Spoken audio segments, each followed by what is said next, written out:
Assalamualaikum warahmatullahi wabarakatuh. Salam sejahtera untuk kita semua. Semoga kita dalam keadaan sehat walafiat, tidak kurang satu apapun, dan tetap semangat. Jumpa lagi dengan saya, Asep Saiful Bahri, SP MSI 4. Kali ini kita masuk ke dalam materi kelima, yakni mengembangkan daya tarik desa wisata. Adapun isi materi pada materi kelima ini adalah mengembangkan produk wisata berbasis masyarakat, mengembangkan produk ekonomi kreatif berbasis masyarakat. Setelah mempelajari materi ini, diharapkan pengelola desa wisata mampu menyiapkan dan melakukan pengembangan produk wisata berbasis masyarakat, merancang harga produk wisata berbasis masyarakat, melakukan inovasi produk wisata berbasis masyarakat, mengenali potensi bahan baku dan mengolah produk ekonomi kreatif, juga dapat merancang harga dan melakukan inovasi produk ekonomi kreatif. Hal ini menjadi penting untuk pengelola desa wisata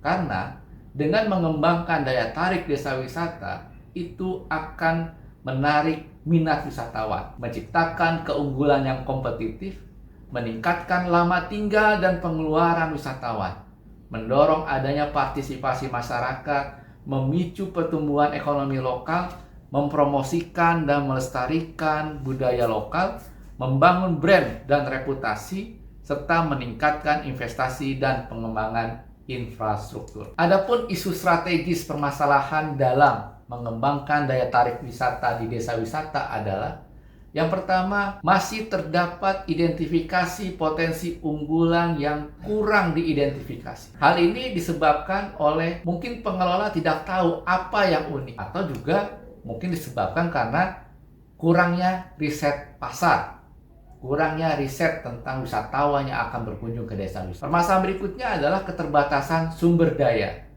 Sudah pasti, ketika kita bicara keterbatasan sumber daya itu ada keterbatasan dana, sumber daya manusia yang belum kompeten, dan juga keterbatasan aksesibilitas, baik berupa aksesibilitas menuju ke desa maupun aksesibilitas informasi mengenai desa wisata tersebut. Permasalahan berikutnya adalah adanya ancaman terhadap kelestarian, baik alam maupun budaya. Hal ini disebabkan karena adanya potensi komersialisasi yang berlebih, sehingga tidak mendukung daya tampung dan daya dukung dari desa wisata tersebut. Adanya penurunan lingkungan, dampak lingkungan yang terjadi sehingga lingkungan itu menurun kualitas, atau mungkin juga disebabkan oleh adanya pergeseran nilai-nilai budaya. Berikutnya adalah kurangnya keterlibatan dan partisipasi masyarakat. Akar masalah dari permasalahan ini adalah bisa disebabkan oleh masih terdapat masyarakat yang memiliki sifat apatis, tidak mau ikut campur,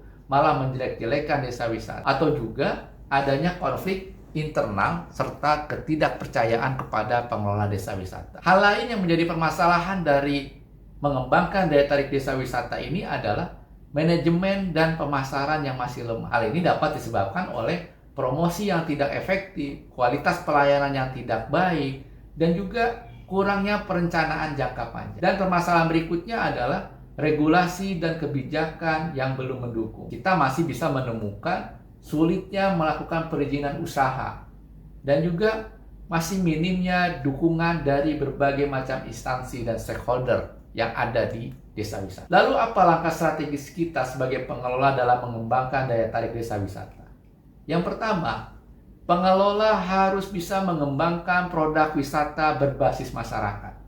Hal ini terdiri dari bagaimana kita bisa menyiapkan produk wisata berbasis masyarakat, melakukan pengembangan produk wisata berbasis kepada masyarakat, merancang harga produk wisata berbasis kepada masyarakat, melakukan inovasi produk wisata yang berbasis juga kepada masyarakat. Berikutnya adalah mengembangkan produk ekonomi kreatif berbasis masyarakat. Hal ini bisa kita lakukan dengan mengenali potensi bahan baku ekonomi kreatif, mengolah produk ekonomi kreatif, merancang harga produk ekonomi kreatif, serta melakukan inovasi terhadap produk ekonomi kreatif. Bagaimana cara pengelola mengembangkan produk wisata berbasis masyarakat?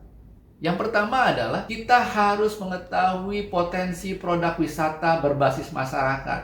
Hal ini harus dicatat sesuai dengan kondisi yang ada di desa tersebut. Potensi produk wisata berbasis masyarakat kita dokumentasikan tentunya sesuai dengan kebutuhan. Data potensi wisata produk yang terkumpul dibahas sesuai dengan kebutuhan. Karena nggak semua potensi wisata yang ada di desa itu bisa dijadikan sebagai produk wisata. Sehingga potensi produk wisata berbasis masyarakat ditetapkan bersama pihak-pihak yang terkait. Yang kedua adalah melakukan pengembangan produk wisata berbasis masyarakat. Produk wisata berbasis masyarakat disusun sesuai dengan potensi yang telah kita data.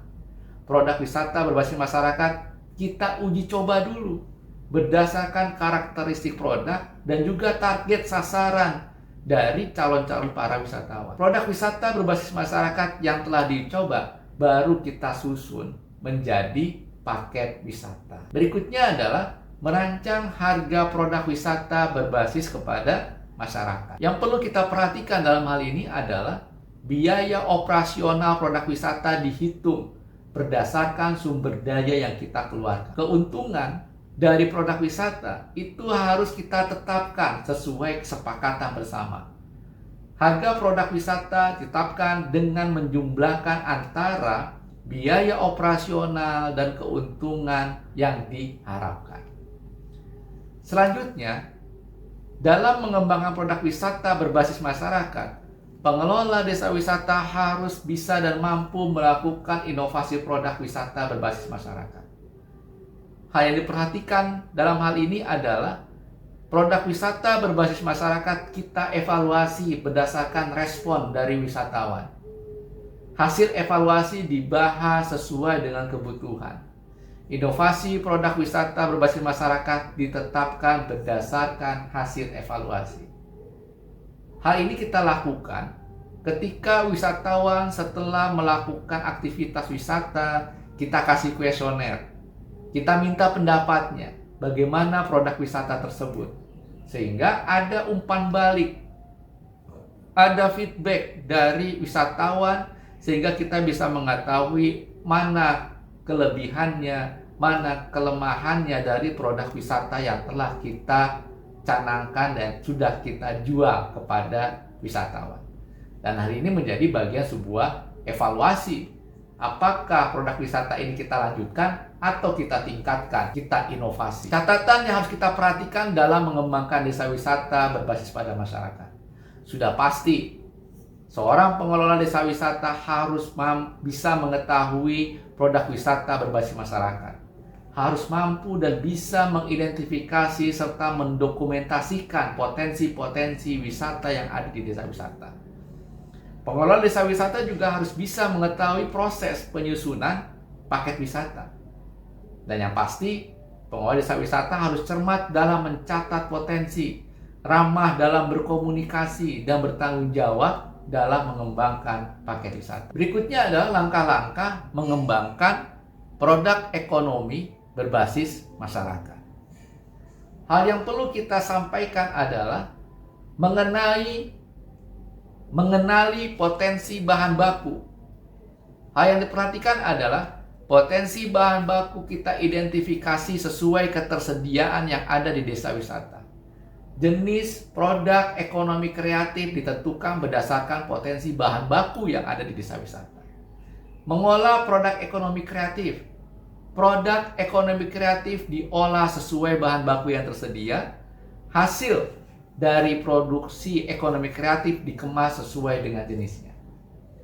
Pengelola desa wisata dapat merancang harga produk ekonomi kreatif. Hal ini harus kita lakukan dengan memperhatikan biaya produksi ekonomi kreatif dihitung berdasarkan sumber daya yang dikeluarkan. Keuntungan ditetapkan sesuai dengan kesepakatan. Harga ditetapkan dengan menjumlahkan antara biaya operasional dan keuntungan yang diharapkan. Berikutnya adalah melakukan inovasi produk ekonomi kreatif. Produk ekonomi kreatif berbasis masyarakat kita evaluasi berdasarkan respon dari wisatawan. Hasil evaluasi dibahas sesuai dengan kebutuhan. Inovasi produk ekonomi kreatif berbasis masyarakat ditetapkan berdasarkan hasil dari evaluasi, dan perkembangan dari alat produksi yang digunakan. Hal yang harus kita ketahui dalam industri kreatif ini, pengelola desa wisata harus mengetahui 17 macam industri kreatif. Hal ini sudah tertuang dalam Peraturan Presiden Nomor 142 Tahun 2018 tentang Rencana Induk Pengembangan Ekonomi Kreatif Nasional 2018 sampai 2025. Pengelola desa wisata mengetahui produk ekonomi kreatif berbasis masyarakat, terampil dalam mengolah potensi bahan baku menjadi produk ekonomi, mengidentifikasi potensi bahan baku dan mampu mengolah bahan baku. Adapun manfaat dalam mengembangkan daya tarik desa wisata yang sudah pasti adalah dengan kita mengembangkan daya tarik desa wisata akan meningkatkan perekonomian lokal, melestarikan budaya dan kearifan lokal, membangun infrastruktur desa, meningkatkan pendidikan dan wawasan, meningkatkan kesejahteraan masyarakat, pelestarian lingkungan, mengurangi kesenjangan ekonomi, dan promosi daerah serta branding lokal. Demikian penyampaian materi kelima mengenai mengembangkan daya tarik desa wisata. Semoga bermanfaat untuk kita semua. Assalamualaikum warahmatullahi wabarakatuh dan tetap semangat.